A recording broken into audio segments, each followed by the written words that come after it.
Hey everybody, this is Dr. William Clark for the Dr. William Clark podcast. So excited to be with you. This year, we have committed our podcast show to talk about fundraising and grant writing and all things money related to nonprofits. And if you know anything about the business, then you know that it is essential for us to talk about money, because if we don't have money, then we can't pay our bills and serve our customers. So it's important. And with that being said, I am excited to have my special guest on today, Sherry Quam Taylor. Hopefully I said that correctly. You did. If you don't know who she is, then you're like living under a rock. She is all over LinkedIn and is what I consider a specialist in individual giving. We're going to talk about that today. But Sherry, wanted to welcome you to the show. How are you? Hi, Dr. Clark. I'm very good. How are you on this Monday? Trying not to get sick. Aren't we all? So if you're listening to this podcast in 2021, 2022, 2023, just kind of rewind the tape to what happened in March 2020, and you'll know what we're talking about. Right. Well, we all are trying to figure out what we're going to cook for 4 weeks. God. We can Anyway, do it. We can do this. We can do this. Sherry, I'm excited to have you on the show for a couple of reasons. I have made that commitment to make the show about fundraising and grant writing. And in my quest of getting the word out about my online class, what you should know before you apply for grants, ran across your content. And there were a couple of posts that you submitted or released on LinkedIn that just kind of caught my attention. There was one about strategies around promoting your event, which caught my attention. And then you started talking about individual giving. Then you and I connected offline. And then we had a 15-minute conversation that I swear I didn't want to end because you kept piquing my interest. And so here we are. I get to ask all the questions I want. But before we jump in, Sherry, just tell us a little bit about yourself so that folks know who you are. Sure. So thank you for that intro. So I'm Sherry, and I'm calling you from Chicagoland today, right in the middle of the country. And I live there with my husband and my two daughters. And I'm on the eighth year of my own business after being in corporate and in nonprofit. And in essence, what I do is I help nonprofits, usually small ones under that $1 million mark, really learn how to get off that spin cycle, get off that, well, we're just kind of trying everything, to really helping them move into strategic individual gifts. And so a lot of my clients are amazing founders who, really felt led to lead a nonprofit. These are, doctors, teachers, pastors, lawyers, social workers who said, yes, I'm gonna jump in. But now that they're in, they're great at their mission and great at their program. But the thought of growing their individual giving and asking people for large gifts is terrifying. And so I have a 90-day program that I teach all over the country that's really helping people understand, how to do that, right? Where do I start? And so it's super fun. It really is. I love my job. I do love my job because I get to meet amazing people every day. Yeah, it's so interesting. And one of the things we talked about before we got on the show was I have four questions I'm going to ask you. I'll just ask you the first, but when Sure. you say interesting things, it just creates this rabbit hole. So you said that you've been in business for 8 years. Mm-hmm. For folks who are interested in consulting our industry, I consider the nonprofit faith-based industry our industry. Right. What advice would you give them to get started, to scale, to grow, etc.? Can you just talk about that a little bit? Oh, sure. Yeah, actually, this is kind of maybe my second most popular topic to talk about. I talked to a lot of other people just, who are also consultants or running their own business, and it's just them. And we like to think that we're not lonely, or we like to think that we don't need the whole, community and crew, but we do. We do. And so advice, I would say starting off, or you're starting out, I guess, on this venture. Somebody said to me one time, like, Sherry, calm down. Like, you know more than you think you know, right? And so I feel like confidence, I've kind of gained it over the years because my clients are getting great results and they're growing their organizations. But I I think like you know this. You know this. You have tremendous value to bring to your clients. And so own that confidence would be maybe like one piece of advice I give. And then I am, also like in my course, I'm very like, well, what do the metrics say? And then so then we need to respond in that way. I've really been a studier of my own business to see like, who are the types of clients that are coming to me? what are their characteristics? Wow, just this weekend, I ran a stat and I was like, oh, really? Like, 60 some percent of my clients last year were women. Okay. 55% of them at one point weren't taking a salary last year. Okay. So I myself, for my own business, have been very reflective on the metrics that are allowing me to grow, looking at like what clients did I really enjoy the most working with? Where did I feel like I'd have the most impact? And I've really tried to tailor my own business around that and respond to that. And so I think doing that, it's allowed me to really just enjoy not only the programs that I teach, but also I enjoy running my own business. Yeah. And I can relate to that a lot. But then there are folks that say, Sherry, I love what I do. I love the people I serve. I love my customers. I love the industry. And yet I'm not connecting with potential customers. To be in business for 8 years, Sherry, I mean, it's a lifetime for an entrepreneur. What advice can you give to someone who wants to get past the onesie twosies of Yeah, customers and really start to sustain themselves off their own business? so good. So this is you just described what my life has been probably like the last 24 months because the first part of my business, I was doing very like in-person one-on-one counsel, like, coming in, rolling up my sleeves, and which I loved. It really helped me hone my craft. But you can only serve 5 to 7 clients at one time, right? And so, and I do like bigger contracts. So when I pivoted into doing the majority of my work online, I was like, this is amazing, but I need 5 times the clients, right? So I really did actually hired somebody to help me just to coach me a little bit on marketing and that sort of thing, because I really just I built my whole business on referrals. And so I thought, oh yeah, this is the best thing ever. My next client just comes to me because my last one told them, I did a good job. And I still greatly depend on that. But I would say the biggest thing, I'd maybe write it on a post-it. I'm sure it is somewhere here in my office. I would say, stop hiding. Your clients are not hiding from you. Like, make sure you're not hiding from your clients. And so you mentioned LinkedIn. I love LinkedIn. I live and breathe LinkedIn because I use it as a platform just to talk about my experience and give people advice, and getting out there and speaking and being a kind of a thought leader, or just providing valuable content. The tables turned and people started coming to me.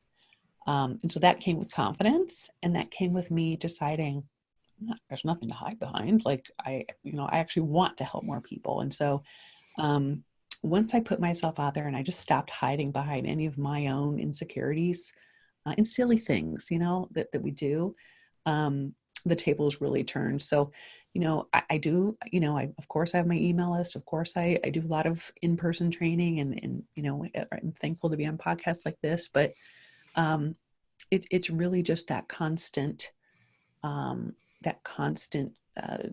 communication of your value. And so I bet I spend like 2 days of my week working on my business and 3 days working on my clients. Yeah. Which is a lot, like the 2 days. But when I made that shift and really realized like I need to be investing then more time into me learning how to scale this, and me learning maybe the skills that I kind of think I know how to do, but I don't totally. Once I did that, I started to scale and grow. And I always laugh because I'm like, I'm kind of taking the advice I give it to my own clients, looking in the mirror and taking that, swallowing that pill.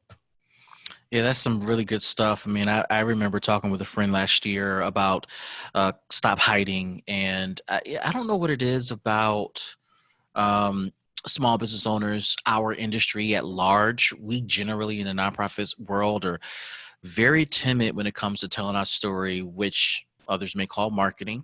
Right. And we have amazing stories to tell. And so Right. I find it fascinating that, you had to walk through that as well. And then also liked how you said, out of a 5-day work day, I'm sure you work more than that, but you I do. said that you work 2 days on the business. So I'm assuming that's the marketing, that's the LinkedIn stuff, that's telling your story, podcasting, and then the other 3 days you're dedicating to clients, whether it's one-on-one work, group work, etc. Does it sound about Yeah. right? Yeah, yeah, I do. And personally, I shifted my workday. Like I kind of work like really early in the morning. I'm a morning person. So am I. Because I was like, I need those like 3 hours in the morning where, it's just me, coffee, and the kids aren't up, and I can really like do some planning and be thoughtful. Do finances as well and billing and all those sorts of things. Um, that I actually love doing. I love being an entrepreneur. And I really hope that that energy also translates to my clients who are also very entrepreneurial when they've started a nonprofit. That's right. I hope it's encouraging to them too, for me to kind of expose how I'm growing my business and how I've grown nonprofits. And um, it's all a good story. We can all learn from each other. Awesome. So I could talk to you about this all day long, but Maybe our next one, will. our next one. So I want to talk about individual giving strategies for nonprofits and churches and faith-based institutions. The reason why I want to talk about that, on my podcast, I cover quite a bit: grant writing, fundraising, etc. I do not talk enough about individual giving. And so I really want to dig in as much as we can during the Sure. time we have left to explore this, get people's appetite whet, and to give them some strategies. So here's my first question for you, Yeah. Sherry. Yeah. Can you give us 3 individual giving strategies that just simply work? Yeah. So here's what let me frame that a little bit. So, um, a lot of the groups I work with, kind of said this a little bit earlier, and you know what, it's okay. It's okay. I want everybody here, like I say this in a supportive way. When we start, we do kind of have to try a lot of things, right? We're kind of we're building our list. We're, wow, do I need to go back to my church? Do I need to apply for grants? I'm so thankful you have your course and books, Dr. Clark. Or like, wait, maybe my friends and family would give to this. I would say there comes a time where we really go, again, going back to the metrics, we have to look at kind of, I always do a pyramid, when I'm talking, we have to look at the majority of our funding should be coming from your top 30 donors. And so when I say majority, it could be 50 to 75%. The challenges and where organizations get stuck is that kind of when we look and see what the big ones are doing, or what we kind of say, oh yeah, I saw them doing that. That was kind of a cool idea. Or your board says, oh, we should do an event or a 5K or, Giving Tuesday kind of thing. Again, those are all good things. But if you do not put a strategy in place to then pivot up into those top 30 gifts, honestly, potentially yielding 75% of your funding, you will not grow. And so I want those top 30 gifts to be coming from single source decision makers. And who are those people? Individuals, right? And so the problem lies with them like, okay, well, that makes a lot of sense, Sherry. But I've never had to do that because I'm a teacher. I've never had to do that because I'm a pastor, or whatever that is. And so I find people really getting kind of on this spin cycle and stuck when they're putting not only their time, but all of their energy and their budget resources into activities that do yield small dollars, right? And so I want, hopefully we're going to talk a little bit today. I want you to really think about, do I know how to move up into that? And, that's what I teach, because you've never needed to know how to do that. Like there's nothing, that's okay. You haven't needed to know how to do it to this point. The important thing is you've got to invest in yourself and learn how to do that. So I would say number one would be like individual strategies, top 30 strategies, single source decision maker. And I would also say that in that context, and you can probably weigh in on this, Dr. Clark, yeah, a lot of family foundations are kind of single source decision makers, or a couple, right? The couple is a decision maker. Those somewhat fall into the category of that, and even some small to mid-sized business owners. And so I see so much money being left on the table, because our default is to kind of do the transactional stuff. But I got to tell you, it takes so much of your time. And the number one thing I hear, and the complaint I hear from people who are leading nonprofits, is I don't have time. And so I'm all about prioritizing those top 30 guests, because when you can get those coming in on an annual basis, the bottom part of the pyramid naturally just comes in, right? So let me dig in a little bit more. When you say top 30, are you saying top 30% or top 30? Oh, thank you. Top 30 donors that yield 50 to 75%. Mm-hmm. Okay. And so, and those donors are typically individuals. We want those gifts unrestricted. We want them giving, we want to be leading those people to be giving their best gift. And then of course we want those people to be giving their gifts every year. And so this is really your annual fund, right? This is what is that money that's going to come in every single year that I know I can pay staff, I can take a living wage salary, I can propel my missions forward, like really being fully funded, if you will.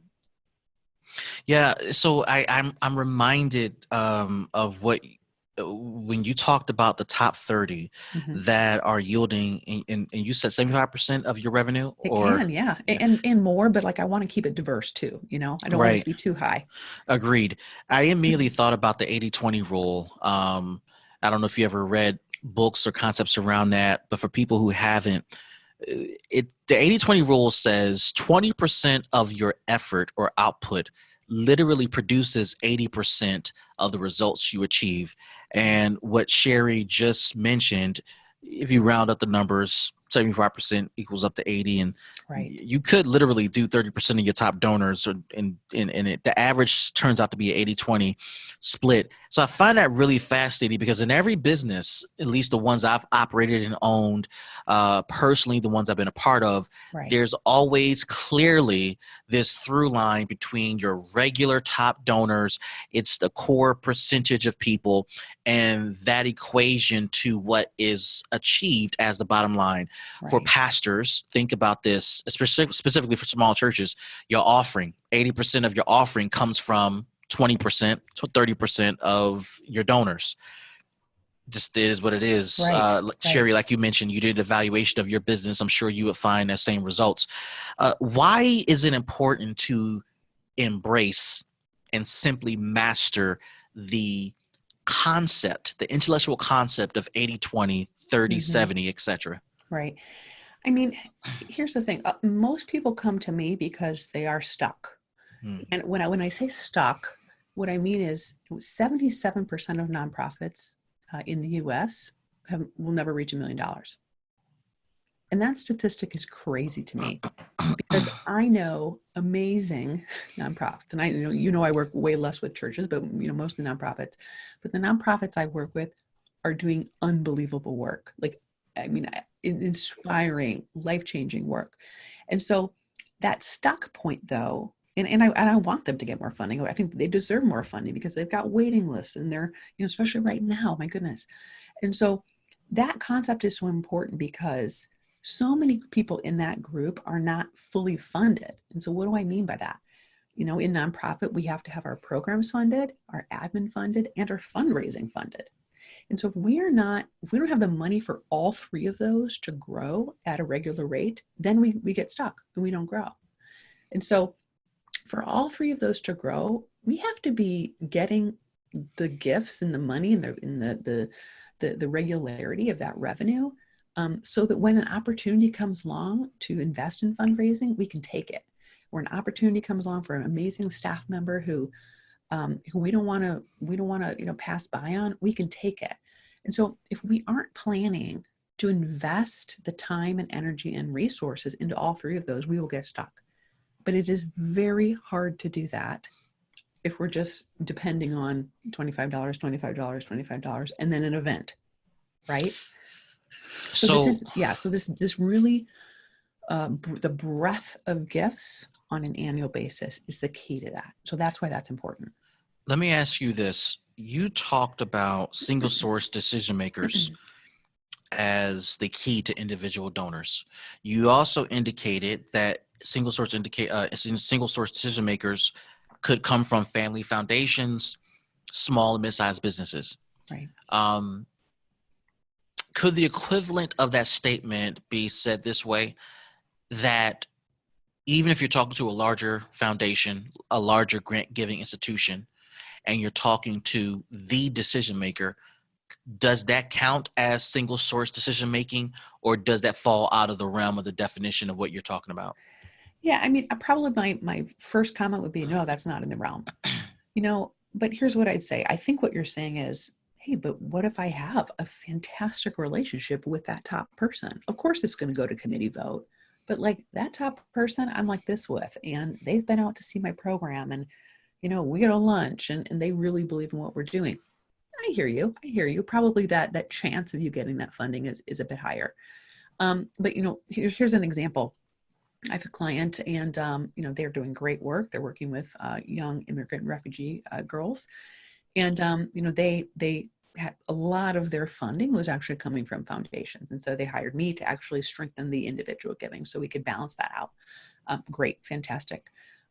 But she was telling me one day when we had a catch-up lunch that one of their funders, who was a tried and true foundation, they'd won awards from them, like every year they know they're giving. It was like a $25,000 gift. I mean, substantial.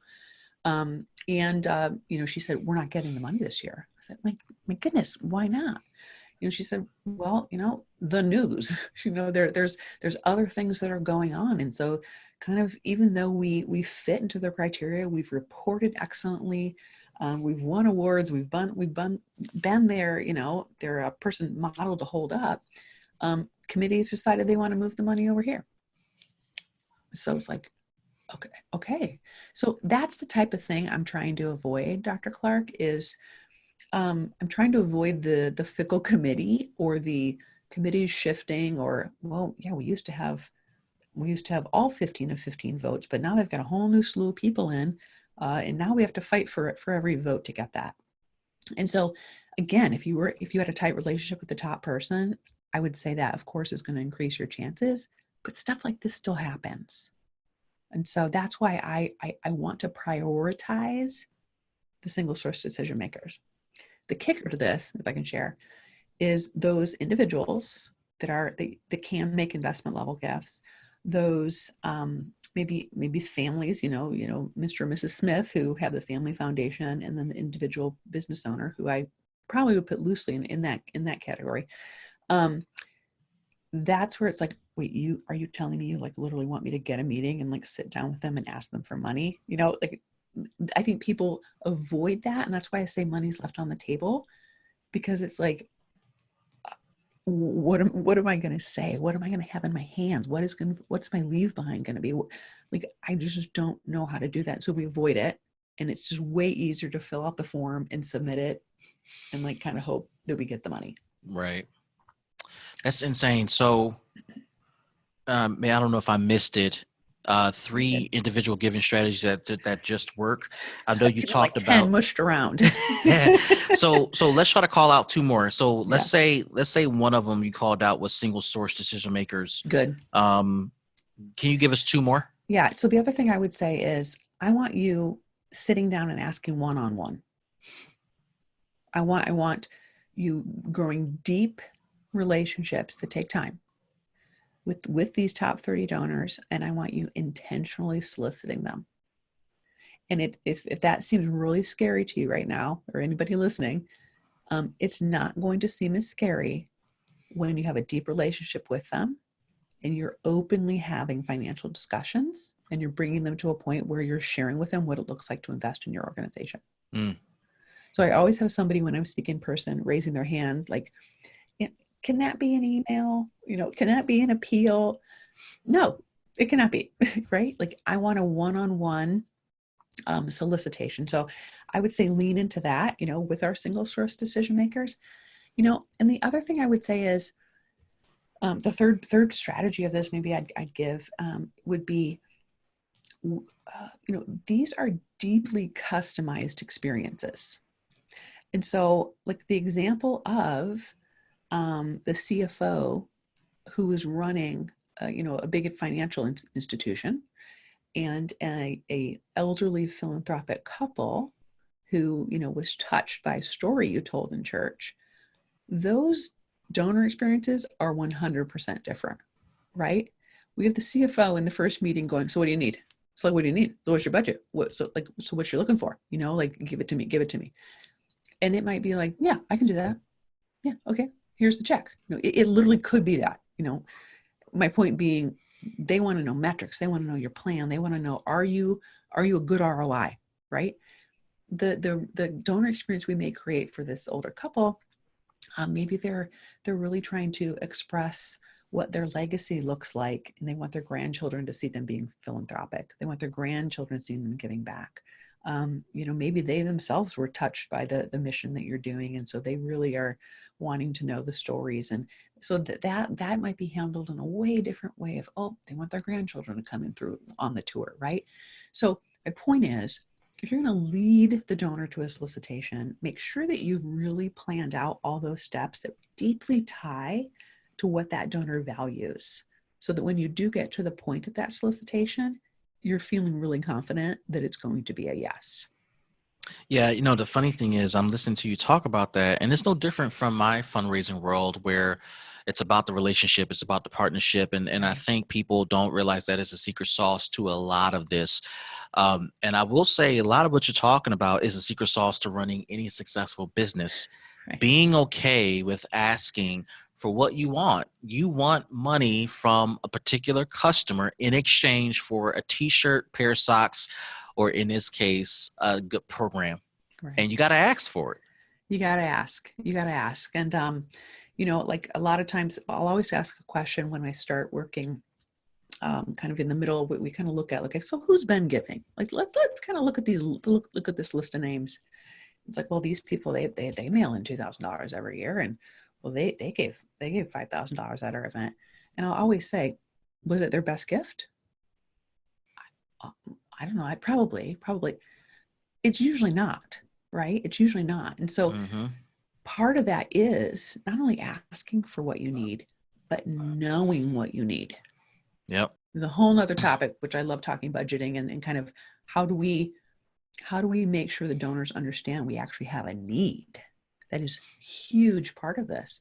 Don't assume just because you have, the 501c3 stamp on your paperwork that donors know what you need.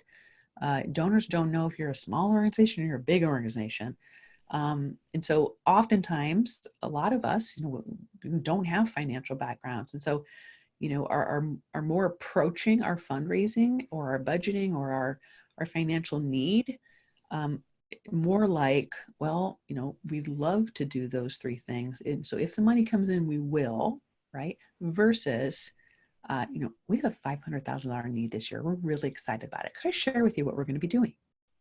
Right. And so like that whole establishing your need and really understanding what financial need you have this year, and then raising to that, and then asking for what you need, game changer.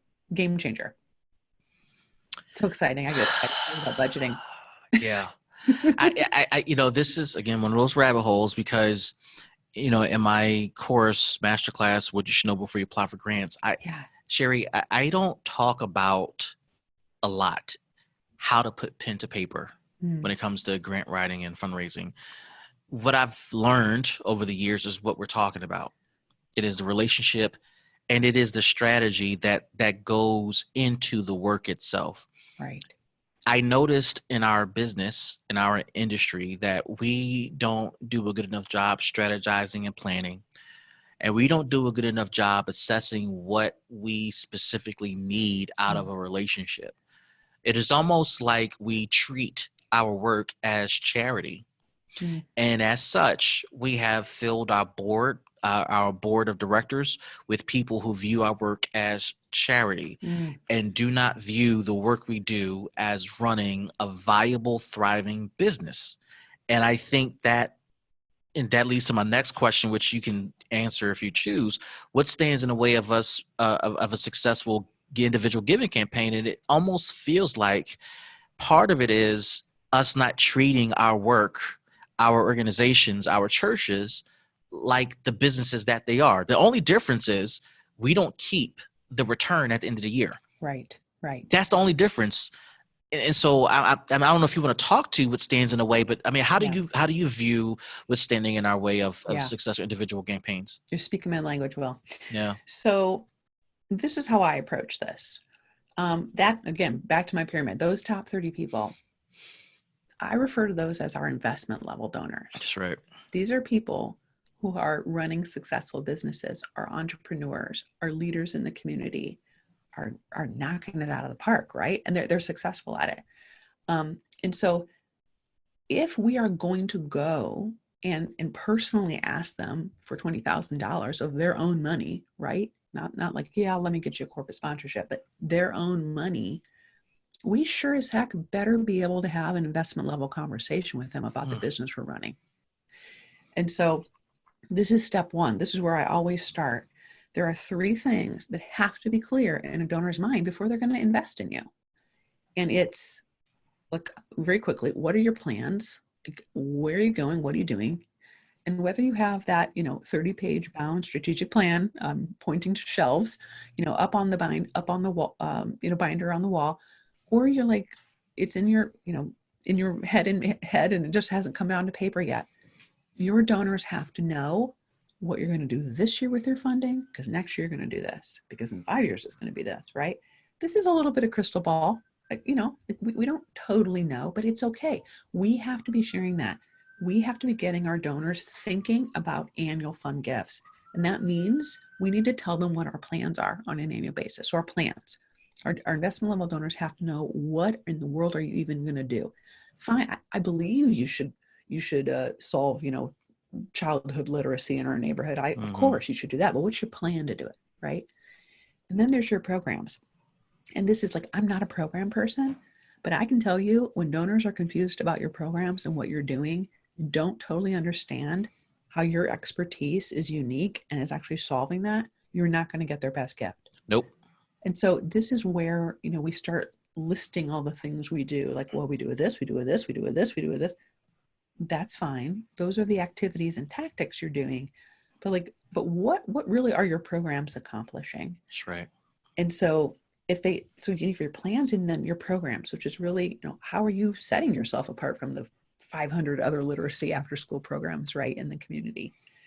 And so when you take those 2 things together, that's often where I find, per your question, we kind of tell the story and then we're like, and so here's the heartfelt story. And then we stop and we say, okay, so we're really excited this year. And, I think that's when you get like, well, yeah, I think they'll get a gift. It's a great meeting. I think they'll give a gift. What you need to pivot into is saying something like, can I share with you what that looks like from a financial perspective this year? So we have a $500,000 need.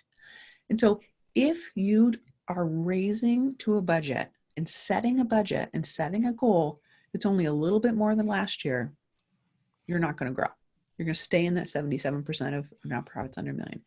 And so what I find so often is the fact that oftentimes boards members and, who I appreciate the responsibility they have to be fiscally sound and all that good stuff. But the budgeting element and not raising to what you need, salaries, not having volunteers do every single thing, hiring that program person's position that quit 2 years ago and you never filled, put it in the budget. So you may have your board approved budget that's $420, but you need to be raising up and ahead. And so kind of bringing this part to a kind of a close is saying, we have to be able to sit and really share with that donor what we're going to be doing. And that gets them excited to see that you're propelling forward. Like, they want to give to organizations that are forward moving, not scarcity mindset of, well, we hope we can do it. Like, we hope we can use your gift well if we get all the money, versus, thank you so much. This is what an investment in our organization looks like. It's a game changer when you're asking for money, when you know your numbers.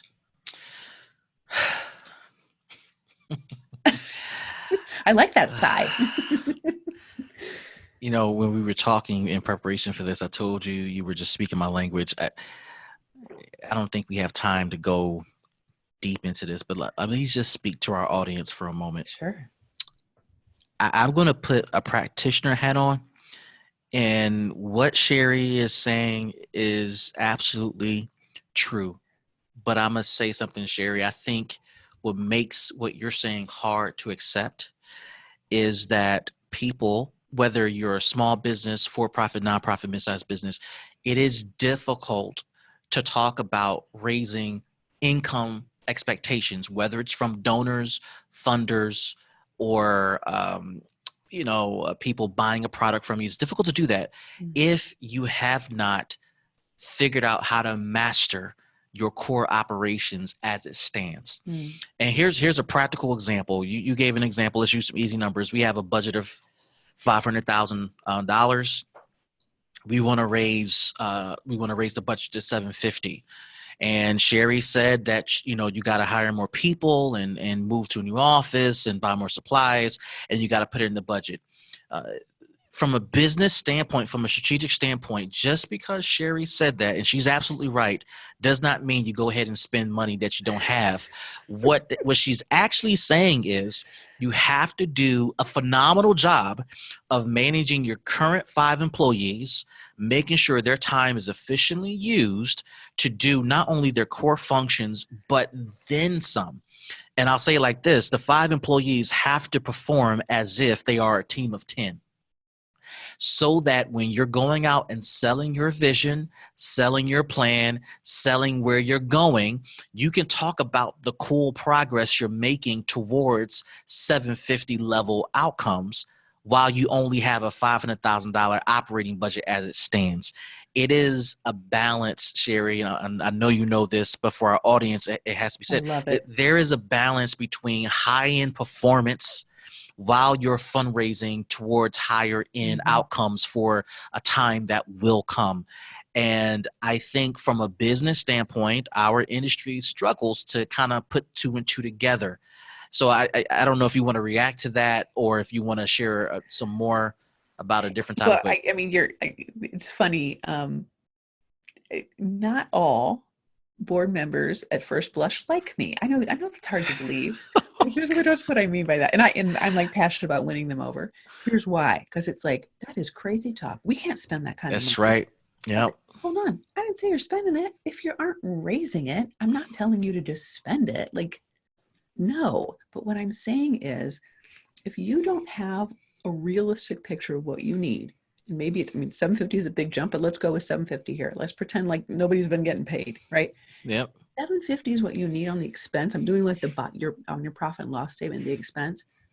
If we need that, we honestly need that. Well, then how would we, if we don't put that number in there, how would we up on the income side? How are we going to put a plan in place to hit the 750? That's right. Right.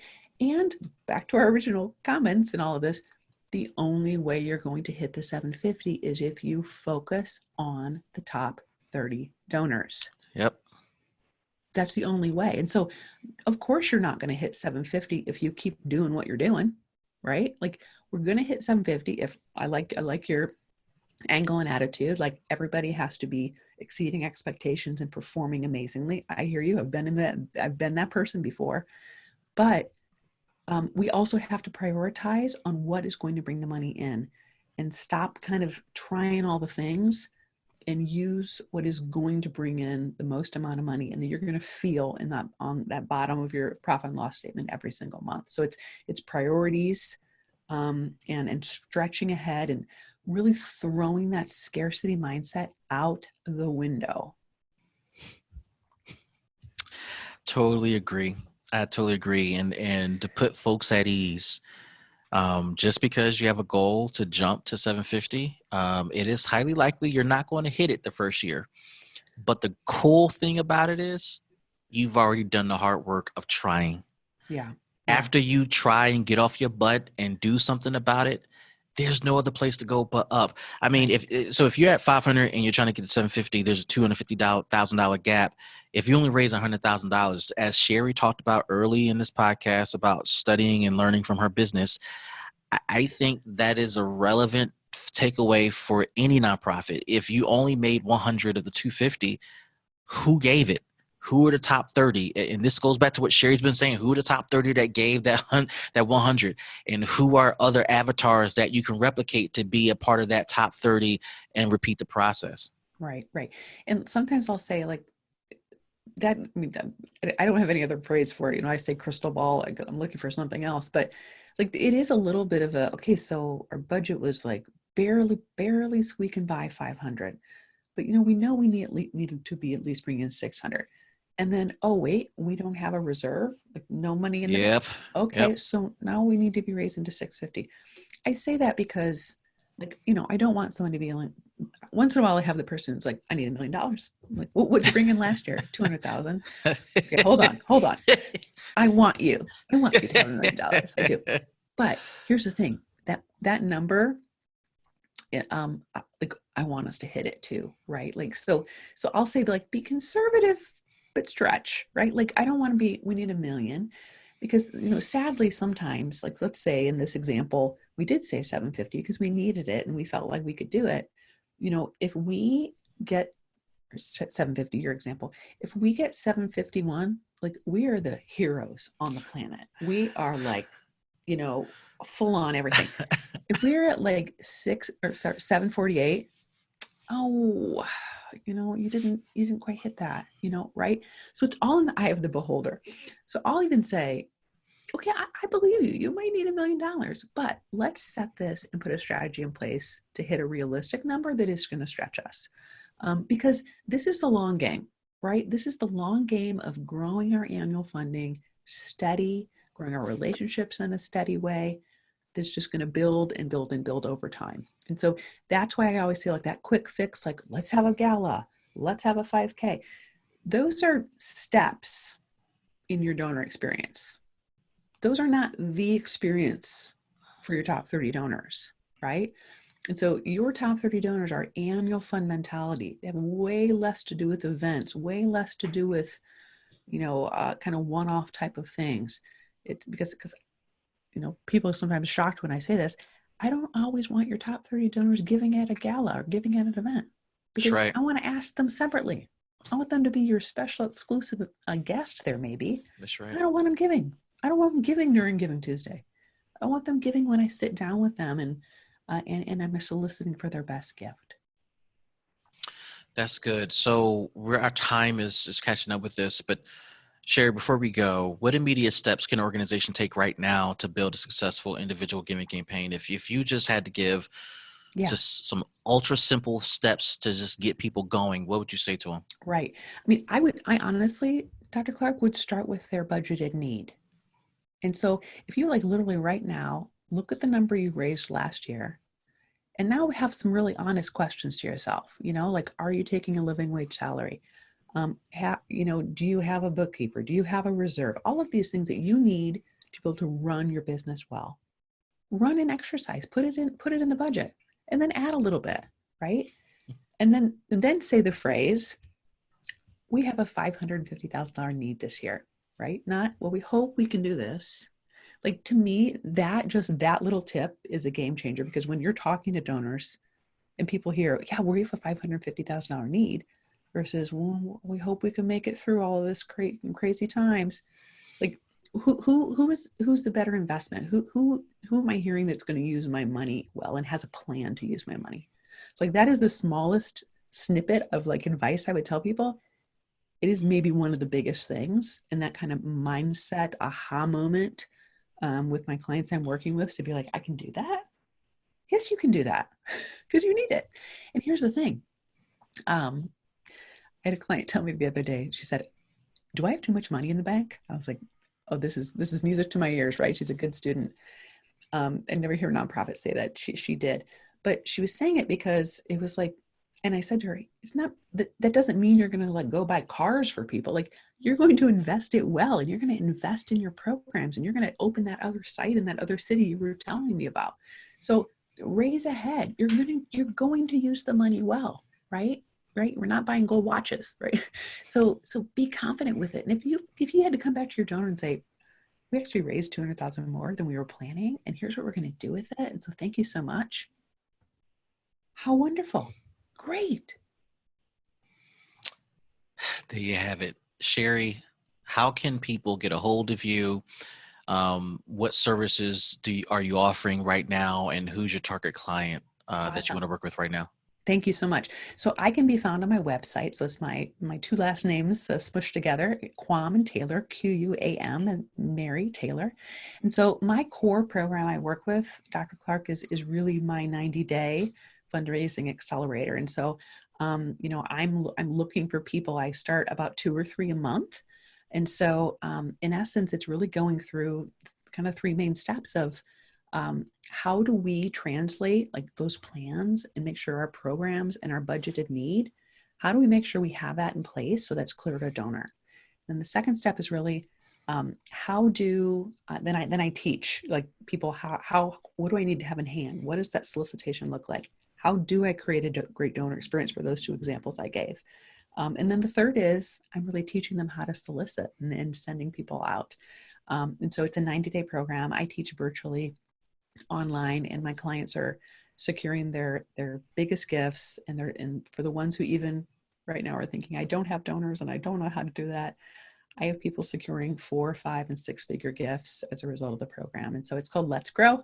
So they can go on my website and find it. And I'd love to just talk to you and see if it's a good fit. There you have it, folks. And if you don't believe her, just check out her LinkedIn page, and she provides lengthy LinkedIn posts. And I can tell you, after reading a number of them, I immediately figured out, oh yeah, I made that mistake. I need to change that. So she is gold. Is there anything else you want to share with us before we wrap up? I just want to say thank you to everybody, for just jumping in and saying, I'm going to maybe leave a career or start something and do that scary step, and start their nonprofit to really change the world.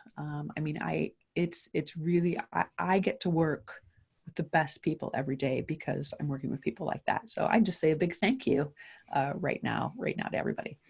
Awesome. Well, there you have it. Sherry Quam Taylor on the Dr. William Clark podcast. Everyone, thank you for joining me. We'll see you in the next show. Peace. Have you ever wondered how large nonprofits consistently generate millions of dollars? Have you ever wondered how to write the perfect grant, or how to successfully manage a grant, or even how to find money beyond grants? Hi, my name is Dr. William Clark, and I'm the creator and instructor of What You Should Know Before Applying for Grants. This masterclass has over 28 modules of training, and it comes with tools, tips, and tricks on how to generate significant money for your nonprofit. Some students have been fortunate enough to build 6-figure programs, and others have been fortunate enough to triple their fundraising results because of this masterclass.